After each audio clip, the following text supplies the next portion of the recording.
So, I had kind of like a bad experience with my ex, and it wasn't really my experience directly. Um, but, I mean, for those of you who know, the marriage was bad.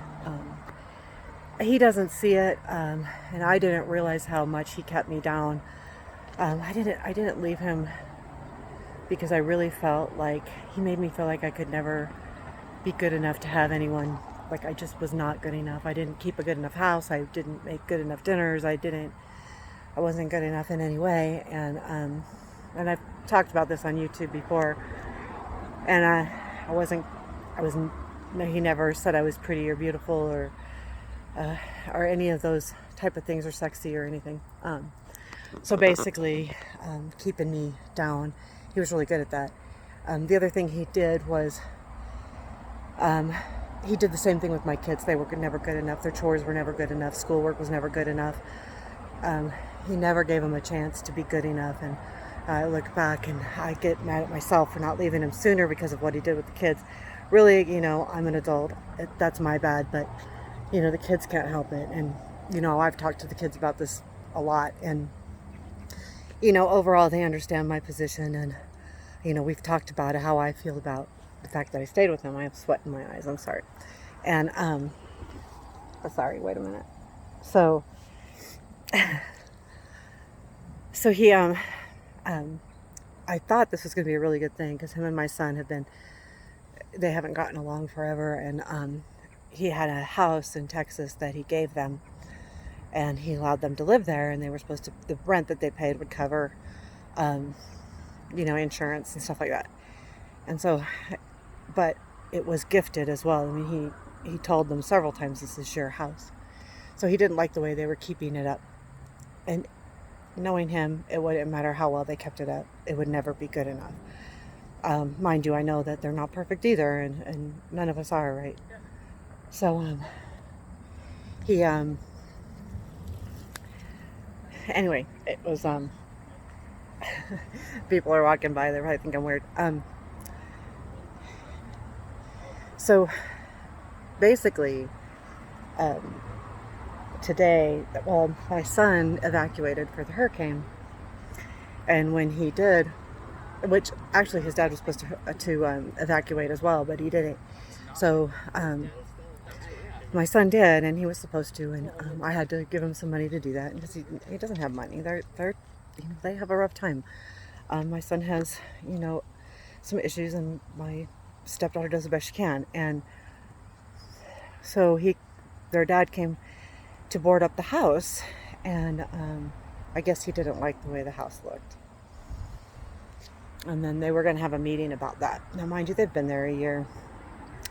So, anyway, basically, my son got upset, so he left the house and went outside to mow to get off some steam because he was upset about the conversation. So instead, my ex took it out on my daughter-in-law, and I'm really pissed about that. Because while me and my daughter and my son, my kids are in their 30s, we've all dealt with him. We know how bad he makes us feel and how he wants to be the one on top and how he's always right and all of these things. She's never had the brunt of him, and he's cruel, mean. Not just mean, he's cruel. And there have been tons of times where he's yelled at my son, and I literally want to puke. And I have a couple times because of the way he treated my son.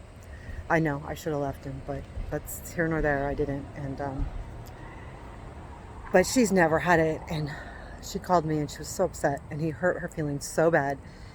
And she's a strong lady, so it wasn't just like, oh, you shouldn't have kept the house dirty. No, he was cruel, like saying, you don't know what it's like to work for what you've had. And I want to turn around and tell my husband, you don't know what it's like to work for what you had. I'm the one that worked for what we had.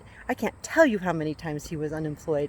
I can't tell you how he was all about when I got my promotion, and he's all, poor little me, I'm not getting anything.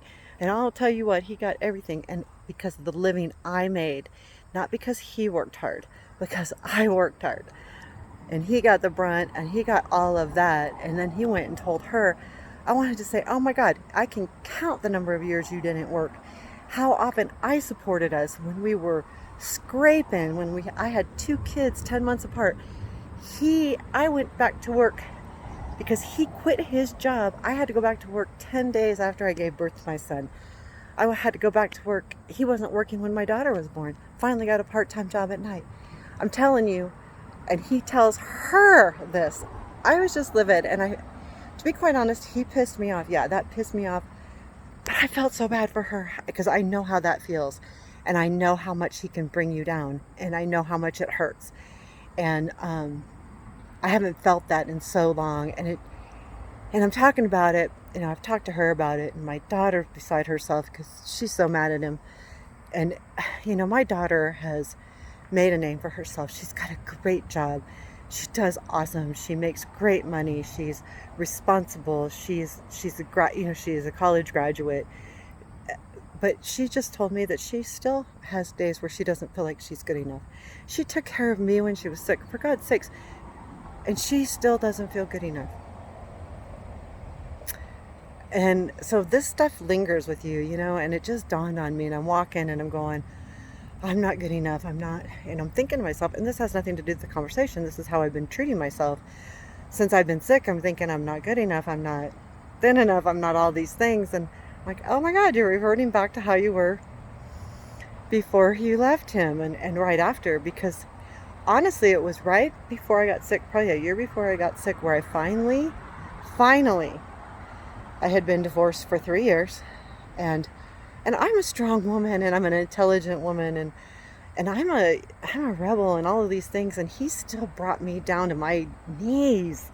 I mean, I really did not think I was good enough, and until I started my Instagram account and really put myself out there, did I realize, wait a minute, you're pretty enough.